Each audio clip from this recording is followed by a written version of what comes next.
Welcome to The Big Picture. I'm Garrard McClendon, and this is the show that brings you news, views, and controversial commentary on the issues of the day. I'm joined by co-host Theodore McClendon from McClendonReport.com and the Executive Director of Marshall Plan for Cities, Kenneth White. Welcome to the show. My pleasure. It's good to have you. It's good to have you. You know what? Let's get right into it, Ken. You know, is money important to people? You know, do people truly understand commerce? We see Greenspan lowering and raising interest rates. You know, why does all this? You know, why aren't people adequately given the proper education as it pertains to commerce and money? Well, it appears to me that, and working with entrepreneurs and individuals on the subject of financial literacy, that we don't realize that money is almost like the lifeblood of motion, or of a community, of a country. And I think that it's very important that we realize that money has been the root of all the behaviors that we see around here. Yeah. You know, I'm glad you opened up like that. You kind of used a biological analogy, and I love that because it's like animals understand, but humans don't, because we have this thing that confuses us called money. And what really frustrates me, and maybe you have the answer, Mr. White, is why a child can go from K through 12th grade and not receive an adequate economic education. You know, that really saddens me that a 12th grader can't balance a checkbook, or that a 12th grader doesn't know what compound interest is. They can bake a cake in home ec class, you know, they can catch a football on a football field, but they can't balance a checkbook? Well, why is this?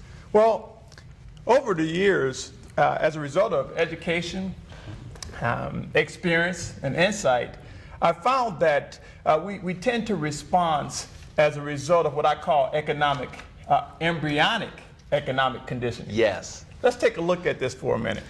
An embryo is attached to its parent. Yes. In this embryo, it's also encapsulated, whether it be in the egg or in the mother's womb. Right. And it responds to stimuli. So it doesn't necessarily have a mind of its own. Right. That it's that external motion. And I believe that we, as a people, sometimes suffer from that. If you look at a child, it's still the externals that's motivating us. And we tend to respond, even today, because we can't see where to go. It's just like Dr. Maslow has this diagram. Yes. And a lot of us might be familiar with Maslow's hierarchy of needs. Yes. And if you look at it, not going through all of that, but just to reference that, let's look at the top of this pinnacle. Okay. The top of this pinnacle is considered to be self-actualization. And let's read what it is defined. A need for growth, development and utilization, becoming all that one could be. Well, what tends to happen is we get delusional.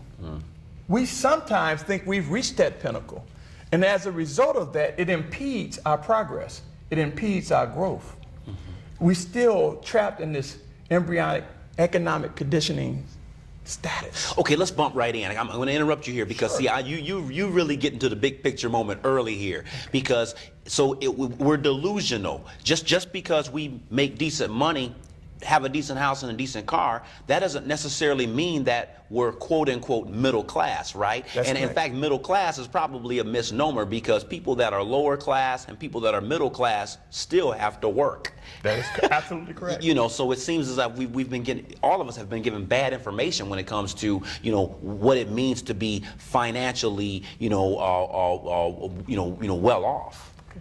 If I can respond to that, I would say, we tend to, if we look at this stimulus, this embryonic economic conditioning, and I'm talking about motivated by external stimuli. I know I'm being redundant on that, but here's a situation.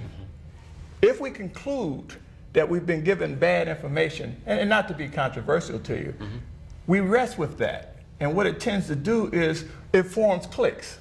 They're treating us bad. This is wrong. But if we examine it further, and we find that, okay, yes, this is information, but let's take it a step further, then our insight is open. So what you're saying, now see, we're getting to the heart of the matter here, because what we're hearing a lot of is, and it becomes a racial issue, and it becomes an issue that a lot of people who consider themselves abused by the system always use. That whole thing of, I'm going to blame it on my skin color. I'm going to blame it on the fact that my parents were poor, my grandparents were poor, therefore I'm going to be poor. So we've got to break out of that cycle. You know, what's going on when people always just cling to an excuse? One of the things that I believe happen is we tire in defining the situation. So we give it a definition, or we attach ourselves to something we're comfortable with. Okay. And therefore we perpetuate the stereotype or the status quo. They're discriminating against me. They don't like me. And that's why I keep going back to that embryonic situation, because let's look at it for a situation. Let's look at it in one category here. One thing that we respond to very rapidly is our instinct calls us to respond to heat. If it's fire or if it's cold, we chill. Right. So we tend to respond right away. And so we talk about this thing of race, but if we bring it back to money, actually to cash, we find that it doesn't matter what race you are. Now, I've had the opportunity to work in corporate America and work with a diverse group. And I found when it gets down to the bottom results, what's necessary to produce the results is colorblind. Is what I'm hearing from you that money is the great equalizer, Ken White? I would say very much so, very much so. And I would add to it the understanding of the mechanism. You know, in various religions, some say the love of money is the root of all evil. And I believe that that is said because we can, if we're in love with it, we can easily become, again, delusional. I think the important thing is to have the insight and to understand the flow, the mechanism. How does it work in the grand scheme of things? And keep it in its proper perspective. For clarity's sake, perhaps it's the infatuation with money that's the root of all evil. That's correct. I would have to agree with you. Yeah, you know what's interesting too is people think that they have to make money to have bling bling and be well off, as opposed to having money work for them. You know, so that seems to be a misnomer where people constantly, it's been embedded to them since childhood that I've got to work this job and make the money, not realizing or not ever being taught that money itself is a tool, not just your labor. Absolutely. You know, one of the organizations, one of my clients, basically, we have a program called Employing Your Dollars, putting a dollar to work. And I think what makes this a difficult sell to some is time. And whenever you see money amongst financiers, investors, we have this thing of time, whether it be short or long term. And this is how we can evaluate money. Interest is derived from it's determined when you start looking at how long you want to use my money, will determine how much interest I would possibly charge. So over time, so we think that I have to work to get this dollar, not realizing that we can take this dollar, $1. I gave an example where you can take a dollar. If I gave you an example, let me tell you about a brain teaser. Okay. Here's a brain teaser I use for people. Consider this. If I offered you $10,000 right now, $10,000, or 1 penny, that 1 penny will double every 30 days. So we take 1 cent, turns to 2 cents, the 2 cents turns to 4 cents, and so forth. By the time you get to 30 days, here's the challenge to people when I ask that question.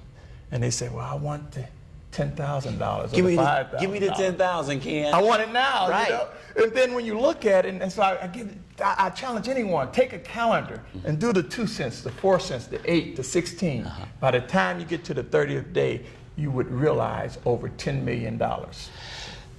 No, why do people instantly say, give me the 10? Why, you know, how come they can't calculate that 1 cent turning into 10 million? Well, let me interject this as well. Where did we get caught up in the immediate gratification mode of thinking? You know, foregoing the delayed gratification, more mature outlook on life and money. I see that as very problematic in our community. How did that happen? Again, I hate to do this, but I have to share it. I think we look at this hierarchy of need, and it's that short term, we believe we are at that self-actualization stage. I have it. And I have to add to it, and no discredit to Maslow, I think he was a brilliant, brilliant doctor. But I have to add on top of that, I think hope has been distorted by time. If I don't believe I'm going to live for a certain time, if I don't believe I have the wherewithal to progress, then I'll take what I can get now. That's what I was getting at. And that's probably what has formed the problem. You know, in the black community, there is a negativity and a lack of hope that makes one believe that their days are shortened or foreshortened by race and experience and environment. And therefore, delayed gratification is a foreign concept.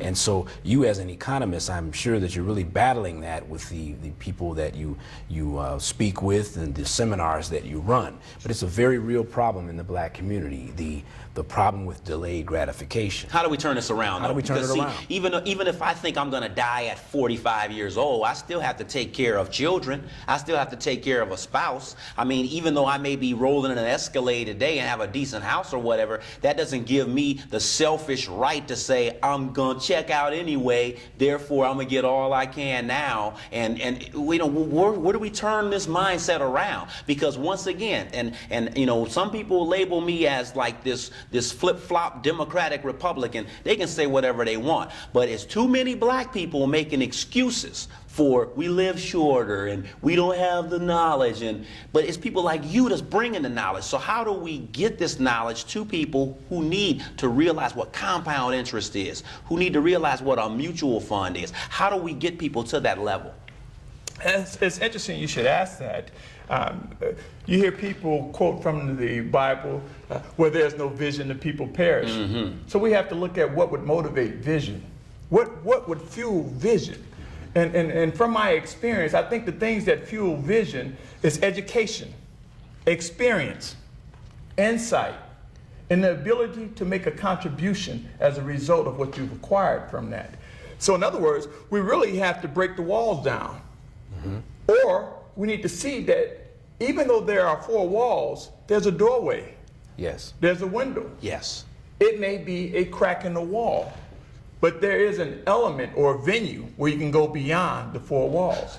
Once you see that, then our eyes are open and we are fueled and motivated to explore. Indeed. Well said. So are we looking at grassroots campaigns then? Absolutely. Yes. Absolutely. You know, a person once told me Bill Gates is the richest man in the world. Now, I'm not sure how true that is. We know he's very wealthy, and that I will concede to. But consider this. Consider those that you perceive to be the richest in the world. And imagine if all the poor pooled their monies together and changed their mindsets and decided they weren't going to purchase goods and services the way they do now. Then individuals' wealth, the balance will change somewhat. Because in a lot of cases, the wealth is measured by paper, the stock certificate, the bond. So take the masses responding and managing their finances much differently. I love this. We're going to continue. We're going to talk in the next segment about $14 million. We're also going to talk about the nickel, the calculator, and the rule of 72. Stay with us on The Big Picture. We'll be back in a moment.